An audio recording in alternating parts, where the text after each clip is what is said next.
Hello, hello, hello. Welcome to the My Empty Hands podcast. I am Reggie Darden, and today I have with me Sensei Duval Hamilton.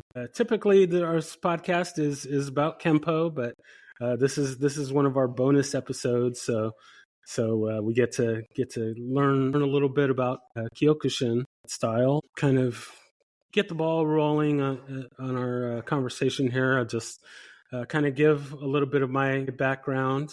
I started doing Kempo in the mid 90s. Did that for a few years and then left for the Army. While I was in the Army, I got to dabble a little bit in Taekwondo and Hapkido and a little bit of boxing. Once I got out of the military, I then found myself getting involved in capoeira, and I've been doing that for coming up on 17 years now. And then a few years ago, I got back into doing Kempo and been doing that and enjoying that as well. I'm, a big, huge fan of martial arts, all systems. So I definitely want to have other, other styles represented and just hear the stories of others that may be that are training and just get all of the good stories and good conversations. So with Sensei Hamilton, I would say maybe first, if you could kind of give us just a kind of a brief description of the style, and then tell us how you got started, and just kind of tell us about your journey. Yes. So first and foremost, I want to thank you, Reggie, for inviting me to your podcast. And I want to tell you much success with your podcast in the upcoming future episodes. So I grew up in New York City in the 70s. And so was one of many, I guess, kids that were so in love with the Bruce Lee. So it was the Bruce Lee era, right? So I was so fascinated by him because here you had this really small guy beating up on or defending himself against his attackers or his enemies. So growing up in the 70s as a kid, of course, I wore glasses, right? And that was a big thing, and a lot of kids used to tease me. And, on a few occasions was bullied myself. And so I asked my parents to sign me up for some type of martial art classes. And so, my parents didn't make a lot of money. And as I grew up in the projects in New York City, there was a gentleman that was teaching Kung Fu at the community center. And so my parents signed me up and, I was taking a few classes in Kung Fu. Do you know what particular system of that, or just? No, that was so long ago. I can't remember what particular system, but I do remember there was a few people in the class, and he seemed to me that he was pretty good in his teachings. But for some reason, I kind of seemed like I wanted something more, not necessarily different, but something more. Here I am, like 11-year-old kid, trying to, beginning my martial arts journey, trying to figure out what I really want or what really fits for me. I kind of thought that I didn't want that, so I asked my parents if they could sign me up in a real martial arts school, And Mm-hmm. so one weekend, my mother took us shopping on this famous street in Queens, New York called Steinway Street. And I so happened to look up on the second floor and I see something on the outside that read Taekwondo. Taekwondo. Okay.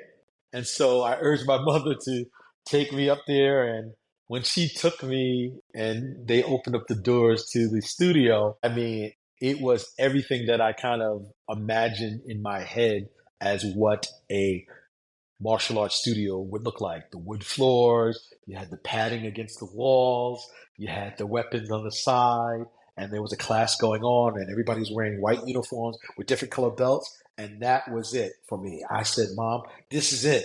This is a real karate school. And so Mom signed me up, and It was, I believe I was going 2 days a week to train in Taekwondo. And I spent some years there. I spent some years there until my parents just couldn't afford it anymore. And then at that point, as I went into high school and I started working part time, I found myself at a Shotokan dojo, and I trained there for a little bit. But my journey, like I think, like a lot of people's journey today, and as growing up in New York, I always tell my students that people connect to martial arts for different reasons.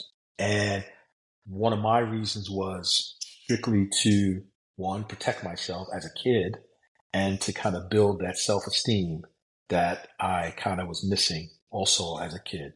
And it kind of worked for me. It kind of worked for me. So I also think about, too, when you're talking about growing up in New York City in the 70s, people joining any type of martial arts, whether it be kung fu, karate, jujitsu, or whatever the case may be, the main focus was strictly for survival.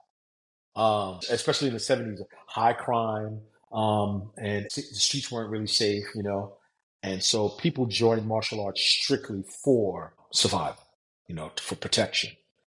As we have it today, people join martial arts. I'm going to join for some survival, maybe, or I'm going to join because I want to get fit, or I want to have an exercise program or regiment.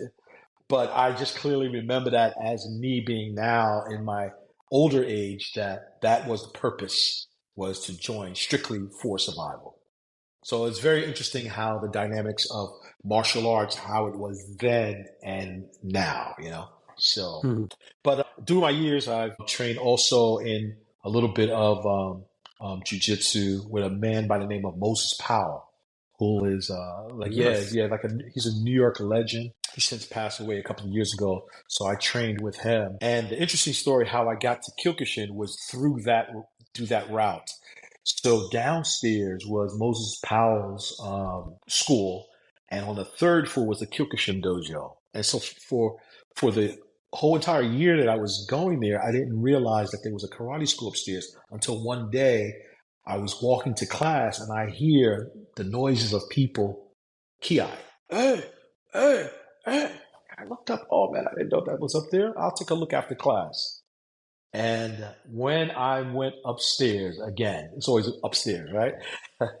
When I went upstairs, they were participating in a fighting class. And I watched the whole entire class with my jaw open, and the intensity of the fighters and the full contact of the fighters. This was something that I had to have. And that very next week, I gave up Sanukas Ryu and I joined Kyokushin Kai Karate. And that was back in 1990-ish. Right, 1990. Okay. Okay. Yes. That's it's yeah. I don't think I've really heard too many people um, talk about kind of just changing courses so quickly. Because I mean, Yes. like me, I've been recently known to say that I wish there was 40 hours in the day because I love Kempo, I love capoeira, Yeah.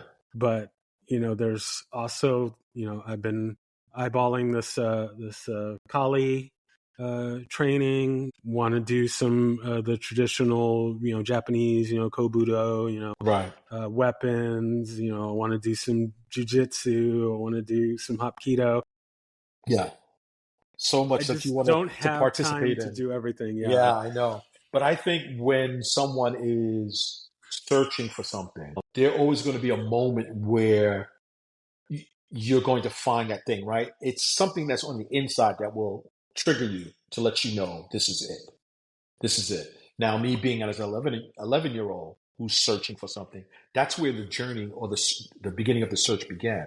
It began in the community center, and I kind of felt like it wasn't enough, or it wasn't something that I thought in my head was martial arts.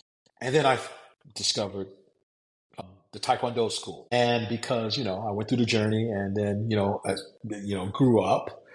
and then, moved and whatnot. So had to join another school. But, people, I think like I said, when you're on a journey, you will know you've reached your destination. Like this is it.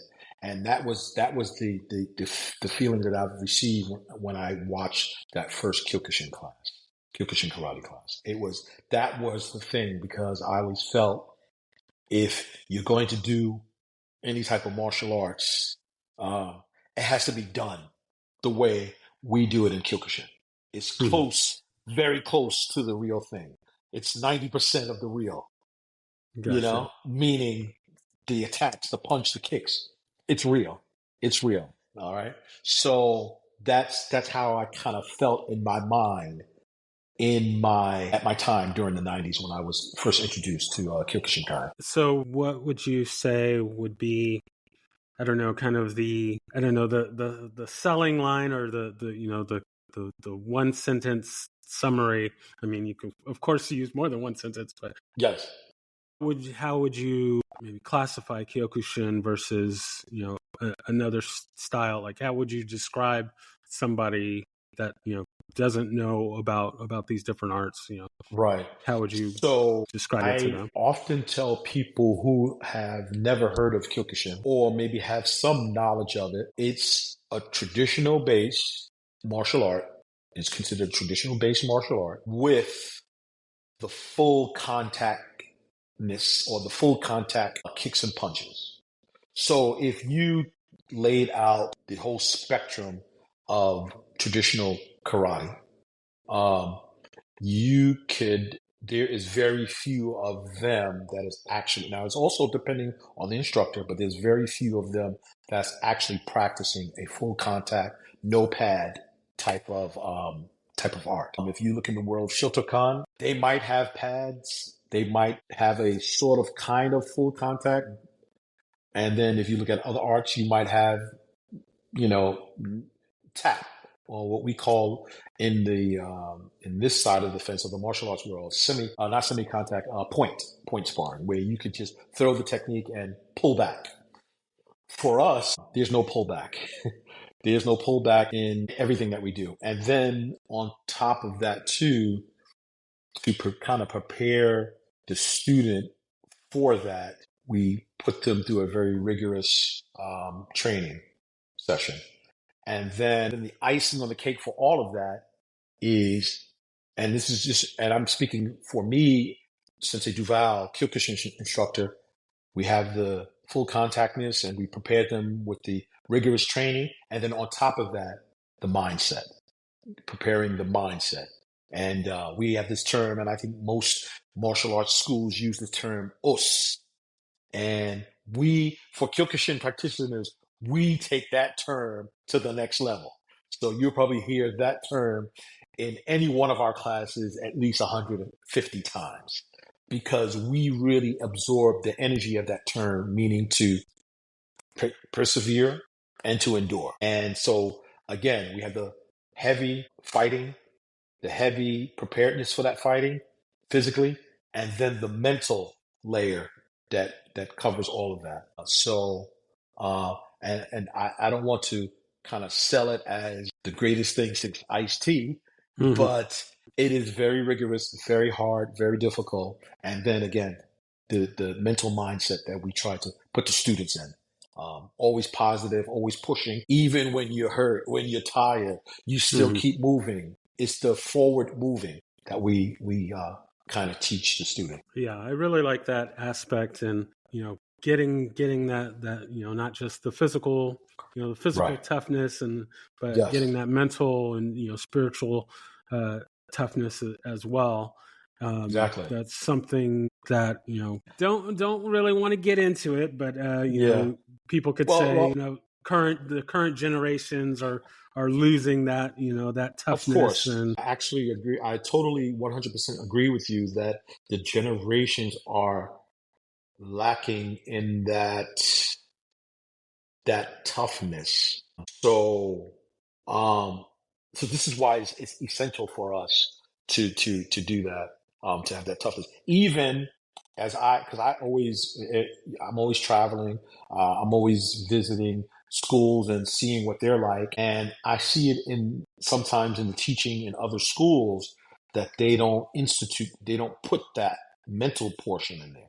They try to, I guess they try to generalize it a little bit, and kind of cliche things, Hmm. but for us, it's definitely the mental toughness. Now, I have to say too that we don't teach students to ego trip. There's styles out there that will teach, and then it'll add a layer of ego on top of it as well. And you got to be Hmm. very careful too that we don't develop that ego mindset, because it will catch up with you.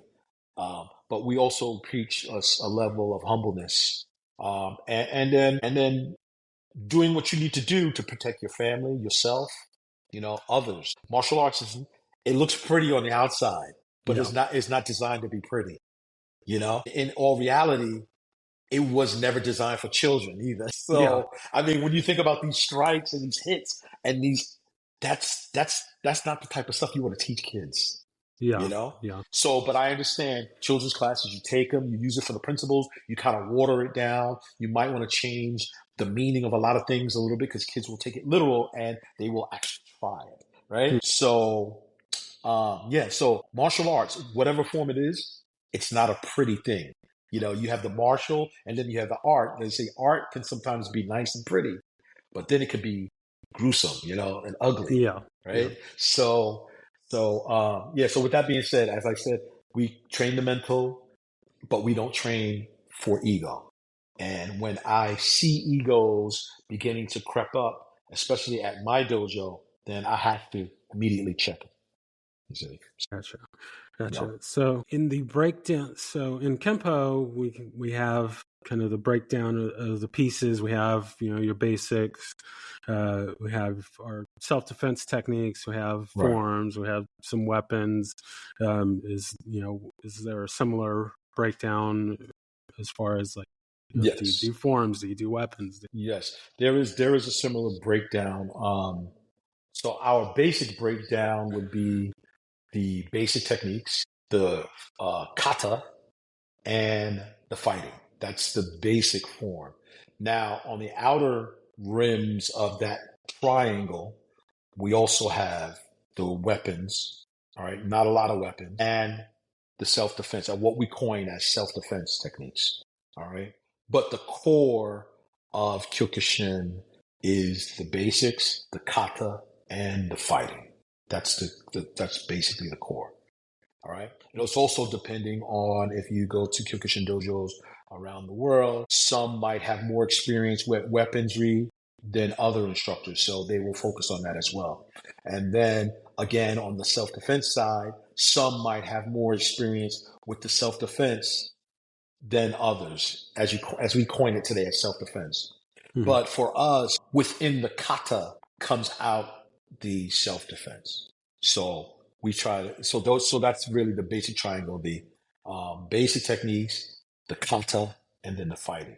Now, the fighting portion, we weigh a little bit more heavy Mhm. on that Mhm. aspect, right? We weigh a little bit more heavy than our basics in kata, because that's why we're coined as the fighting karate. So we'll scale a little bit heavy on the fighting, but we still, for my dojo, it is still necessary to practice the basics and the Well, for the sparring, does that kind of come day one, or you got to at kata. least kind of get a couple belts in, or when does that start getting So the integrated? sparring basically comes maybe not day one, but definitely week one. I mean week two.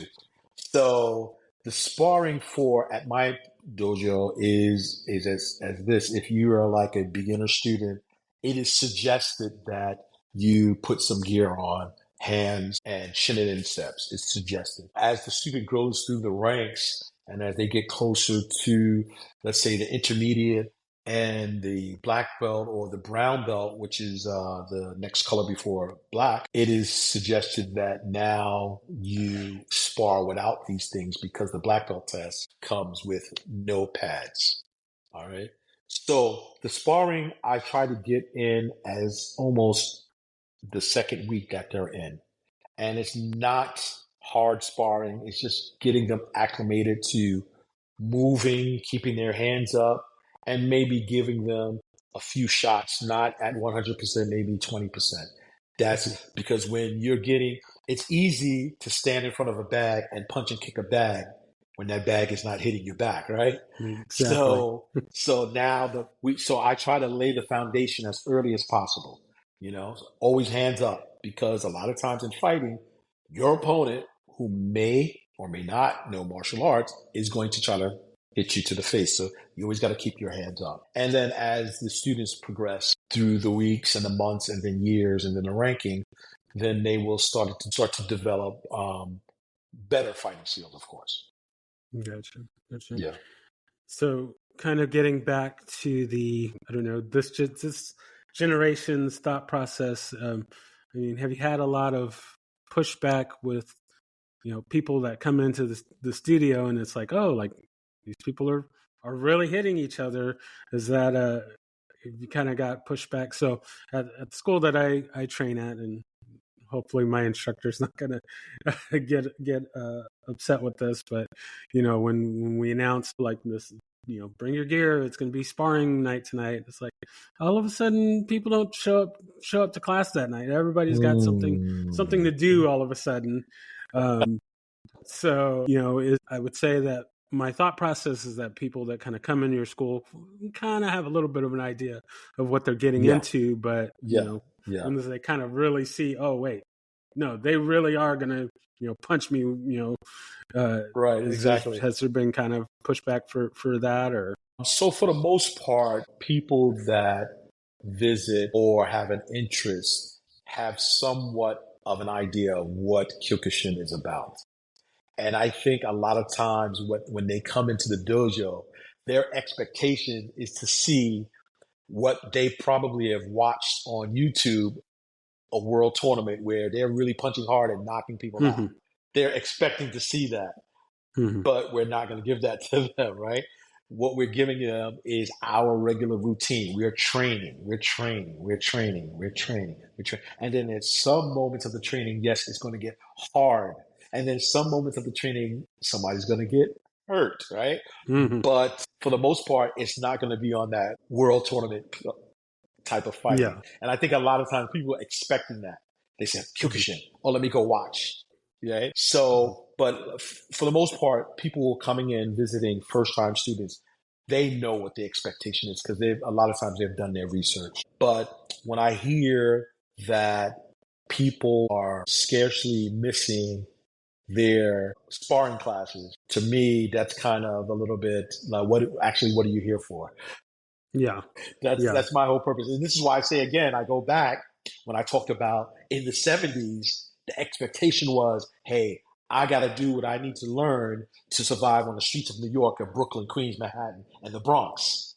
Mm-hmm. And whatever it takes, I'm learning. Fast forward 30, 40 years later, I'm joining martial arts because I want to be identified with Brazilian Jiu Jitsu, or I want to be identified with I'm getting physically strong. You see, it's one thing to throw a punch, but it's another thing to also receive one, right? So, Exactly. I mean, that's my expectation. My expectation is that if you want to learn, if you have to come to sparring class. It's like I know it hurts, Mm-hmm. but it's preparing you for something that you probably don't want to feel out there on the streets, Yeah, and so definitely sparring classes is our sparring. To be honest with you, our sparring classes are full. Like we have a bunch of people on the floor, and I don't know too many of our students that want to miss sparring classes Mm-hmm. unless they're injured and they don't want to Yeah. re-injure. I understand, but there's a lot of students that come to sparring classes. They will miss the basic classes, they will miss the kata classes, but they will definitely come to the sparring classes. So, Yeah. No, I like that. I like that, and it's funny. It just makes me think about situations. So I've taught or been teaching, kind of long story to get into, right.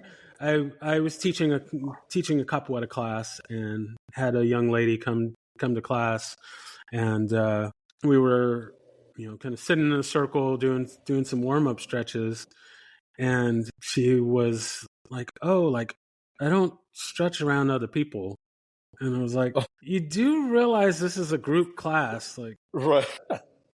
I don't understand what you thought you were coming to, but like this is a group class." And then once we kind of got started moving around, and she's like, "Oh, like I don't want to be like on stage," and it's like this. Once again, this isn't a private class. This is Right, this right, is a right, group right, right. class. So I'm not sure what your Yeah. expectations were, but Yeah, I so like like I said, that. some people come to the dojo for different reasons. Whatever their reasons are, I don't know. And then on top of that too, when we're talking in terms of classes, you have students who are from different demographics, different um, um, but I always say that when we all assemble together in one dojo, we're all as one, right? We try to do the same things, you know. So I mean, I don't know. Yeah, it's martial arts nowadays. Like it's big business.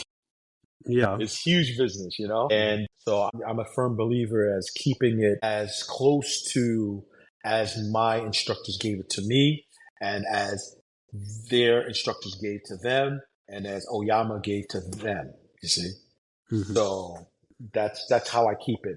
And so some might say I'm too traditional, but if we're going to talk in terms of systems, that's how we're going to keep it pure. Because as you know, once I tell you a story and then you tell that same story to somebody else, and then they tell that same story to two other people, the story changes. All Yes. right. Yes. The story changes. So part of my quest as an instructor is to try to keep it within the boundaries of what was set out from Masuyama. And sometimes that changes because remember, as you get older, sometimes your mindset changes, right? Hmm. So I try, and again, like I said, I try to keep it as within that frame. So if it worked for him, if it worked for his first generation of instructors, if it worked for the second generation of instructors, it's good enough for me, you see. So, Gotcha. Gotcha. yes, sir. So is there like a separation? Is there like a competition side versus the? So I'm just in my mind. I'm thinking of it in akin to like Taekwondo. Like you have your Yeah, Olympic Taekwondo, and then you yeah, have your traditional Taekwondo. Is yeah. Kyokushin broken up like that, or? So Kyokushin right now is broken up into groups and organizations. So when Oyama passed away, the organization was turned over to one gentleman, and he was a younger guy than his seniors, of course. And of course, the seniors were upset about that whole thing. And then the splinter groups began to form. So within those splinter groups, you have many organizations now in Kyokushin. I remember when it was just one organization, but Mhm. what happened with that is basically they kept the same foundation of Kyokushin, kind of deviate outside, or we have offshoots of Kyokushin, which also kept the basics of Kyokushin, the fighting, but Mhm. maybe eliminated the kata portion of it, or might have recreated their own kata Mhm. within the fighting. So I think the question that you were trying to get at there is, are there sport elements in Kyokushin? And yes, we have tournaments. Um, and so the bigger and or the Olympics, I would say the Olympic would be World Tournament in Japan.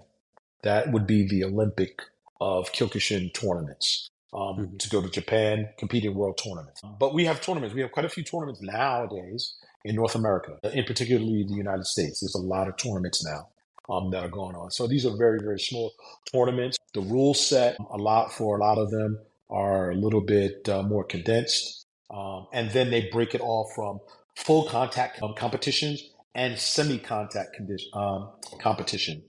And semi-contact simply means you just put pads on, but you could still hit and kick with the same intensity, just pad up, but no Mhm. knockout. For full contact, no pads, and you can knock out in those competitions. So yes, is there a sport aspect? Well, we don't in the Kyokushin community, they don't want to claim it as a sport because Mm-hmm. now we believe that it kind of waters it down.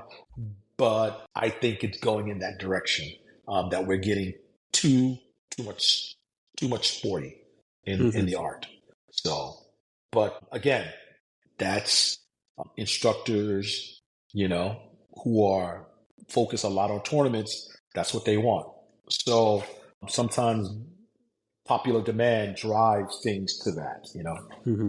Mm-hmm. So yes, we do have a quote unquote sport end of it, and which is simply Okay.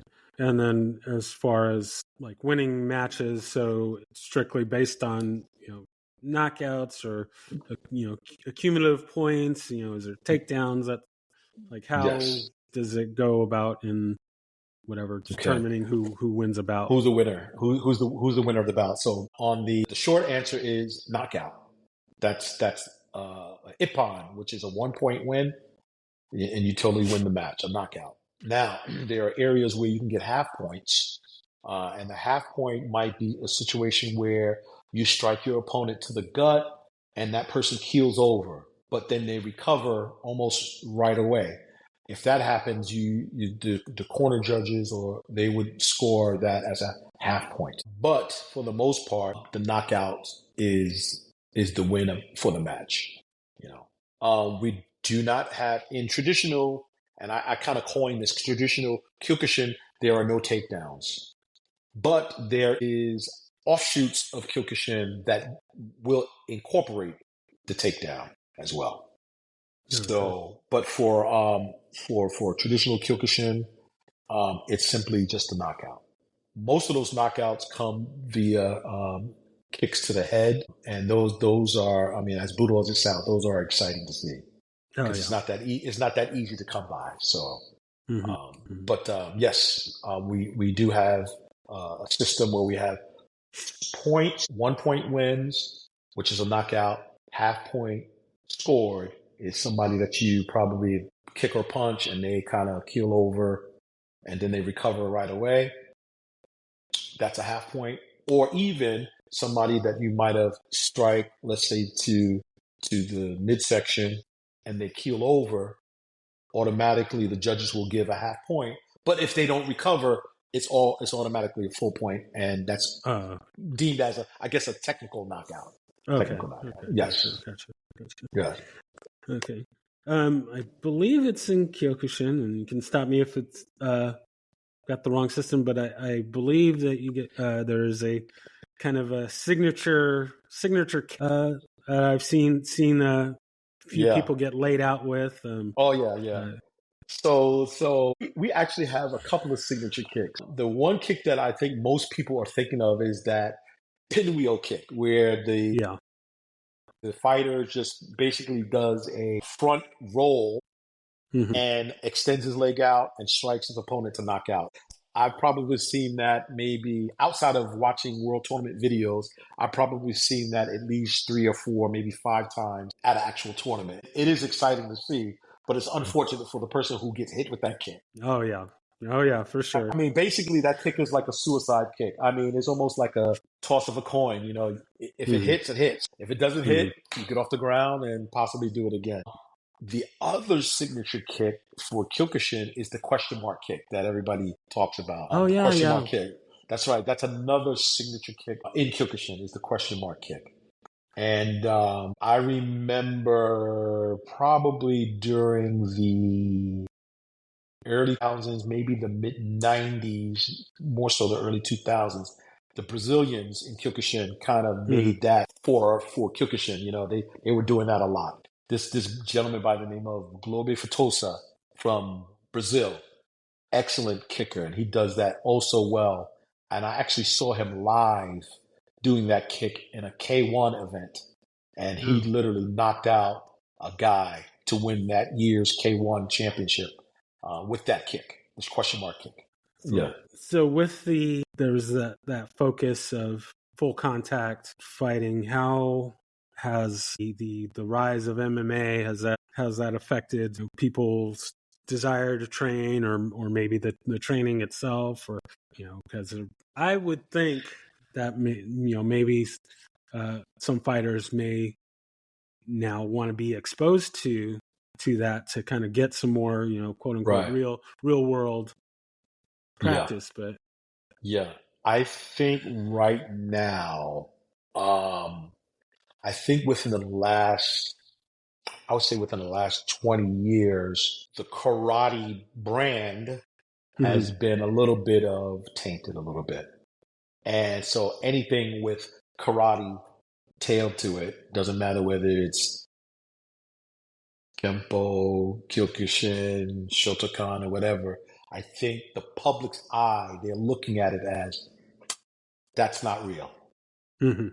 Or, or a lot of terms that I often get, Cobra Kai.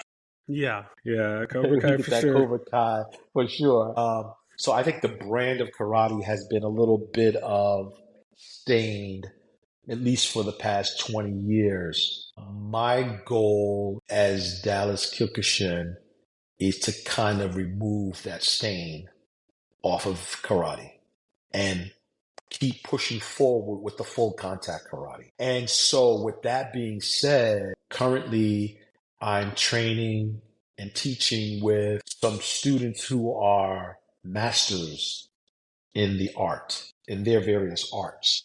Mhm. And they're embracing right now Kyokushin as something unique, different. And so I always say that if you are someone who's traditionalist, and I think nowadays we can probably I don't know, maybe Brazilian jiu-jitsu, they wear dogis and stuff like that. So would that be tradition? I'm not really sure. But I always say that BJJ and full contact karate is a nice pair, Mhm. or judo and full contact karate, that's a nice pair. So I think it's going to take a lot of work, at least in Dallas, for me, to kind Gotcha. of keep pushing and presenting karate way much more than a Cobra Kai. Yeah. Exactly. Much more than a Cobra Kai, but to show them that this is a art that is solid, very solid. All right. Gotcha. So yeah, yeah. So right now, like I said, so karate has that stain, and I'm almost feeling as my quest to kind of get that stain removed. At I like least, it. like I said, at least here in the DFW area. Yeah, no, I like that. That's definitely something that I would like to see more of, is that respect angle, that, inner peace, the, you know, the non showboating side of the arts. Oh, I don't see absolutely, MMA as a martial art. I see it as a combat sport. It's something different than martial art, because you don't get the absolutely. kind of same the same attitude. And so you look at like the UFC, and in the early days of the UFC, when people walked into the ring, they bowed and things like that. Yeah, And yeah, now they just kind of come in and they're spitting and yeah. cursing, and it's like, Well, what is happening?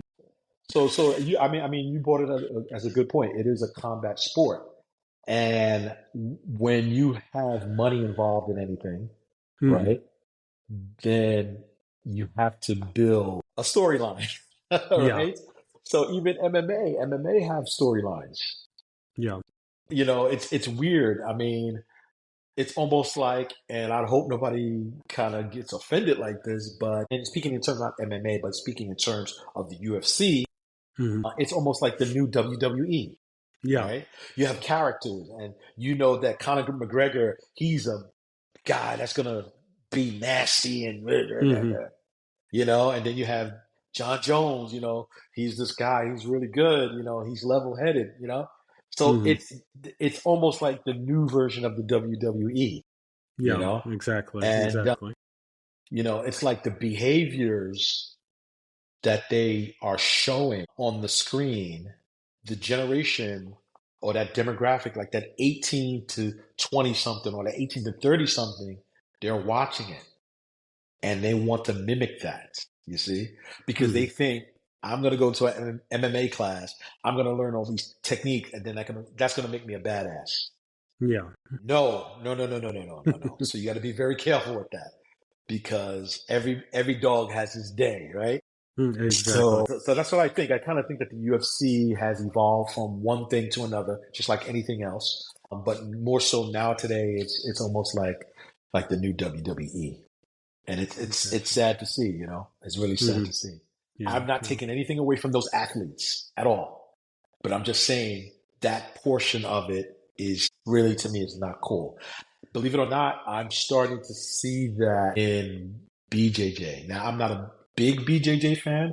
I Hmm. had an opportunity to watch some events recently that was, advertised on social media, Hmm. and I see some of that stuff going on. The little arrogance, building a story, talking about that person. I'll break this guy's arm. I'll submit you. Yeah. It's too much. It's too Yeah. much. And that's one thing about Kyokushin. I have very rarely see that type of attitude. To be honest with you, I've been in Kyokushin for over 30 something years, and I have not really seen that type of attitude. And I've seen some really knockout strong fighters. And when they knock someone out, it's all respect and that's it. You know, I didn't, we don't create storylines. Hmm. We don't celebrate on the tatami, which is the main fight space. We don't Hmm. celebrate like guys celebrate. It's about us, shake hands, go to your corner, and then you celebrate on the corner over there with your team. Gotcha. Gotcha. Right, I right. like it. I like it. So as we kind of head towards the close here, um, showing my white beltness at this podcasting thing. Yes, sir. So on the normal episodes, I have a few kind of little fun questions as to kind of close out, but they are very Kempo specific. So I'm Okay. gonna have to kind of change this up a little bit. So I would and guess give the listeners a little homework. So is there I guess a self-defense technique or a movement or something that is your favorite? And, if it's got a specific name, then I and the listeners can look it up if or if it's just like, oh, like I love an elbow to the face, then that's just like For a favorite me, movement. my favorite move. Oh man, I don't want to give that information out to my students. They'll try. No, it's like that with in capoeira. I every time we would teach like a sweep, Yes. everybody's throwing the sweeps like crazy, and it's like, yeah, I need to know how to defend against them. It's great that you're working on the movement, but man, like Yeah. stop throwing 50 sweeps in a row. Because they get So sweep yeah, happy, right? yeah, But for exactly, me, exactly. for me, because I had training under Moses Powell, which is his style is called Sanukazru, which is more of a close range, locks, throws, and whatnot. I kind of like to stay inside, on the inside Hmm. game. A lot of people, especially in karate, taekwondo, blah, blah, blah, they like to stay on the outside because that will allow them to kick, right? Hmm. Exactly. So for me, I like to stay on the inside because I like to do shitazuki, and I won't give the I guess I can give the definition. So shitazuki is for us is like a body punch straight on, Hmm. a body punch Okay. straight on. So I like to throw shitazukis. I like to throw hook punches to the body. I like to throw knee kicks, but primarily I like to stay in close. I don't want my opponent to get so far away from me where I have to chase them all over the place. So I like to be right in the pocket. So that's for me. Okay. I like to stay Very close. nice. Yeah. Very nice. Okay. Do you have a favorite form or favorite kata? I guess would be the term to use. Yes. My And once again, favorite we can use kata. the homework for you Yes. My tell us the favorite name and we'll look it kata. up. I got you. My favorite kata would be Geksai Dai. Geksai Dai. That's my favorite kata. My favorite kata outside of the Kyokushin curriculum would Ooh. be Unsu. Unsu.